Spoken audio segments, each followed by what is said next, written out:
क्या आप भी चीजें रखकर भूल जाते हैं? क्या आपका मूड ऑफ रहता है? तो ये 4 चीजें खाने से न सिर्फ आपकी याददाश्त बेहतर होगी बल्कि आपका मूड भी अच्छा हो सकता है। नंबर 1, दही या खमीरशुदा ग़िज़ाएं। अच्छे बैक्टीरिया वाला दही हमारी डेली खुराक का एक अहम हिस्सा बन सकता है। 2016 की रिसर्च से पता चला है कि खमीरशुदा ग़िज़ाएं याददाश्त को बेहतर बनाती हैं। नंबर 2, हल्दी और ज़ाफ़रान जैसे मसाले। रिसर्च से पता चला है कि ये मसाले बेचैनी को कम करने में मदद कर सकते हैं। ज़ाफ़रान मेंटल डिसऑर्डर के अलामात को कम करता है। Number 3, dark chocolate.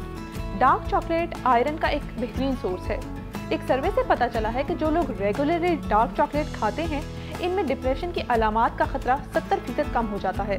नंबर 4, सब्ज़ पत्तों वाली सब्जियां। एक्सपर्ट्स का मानना है कि सब्ज़ पत्तों वाली सब्जियों में विटामिन ई, विटामिन B9 और दूसरे फ़ायदेमंद केमिकल्स होते हैं जो हमें डिमेंशिया से बचाते हैं। अगर खाना सेहत बख्श ना हो तो हमारी आंतों में सूजन या स्वेलिंग हो जाती है जिसकी वजह से डिप्रेशन या दूसरी बीमारियां भी लग सकती हैं।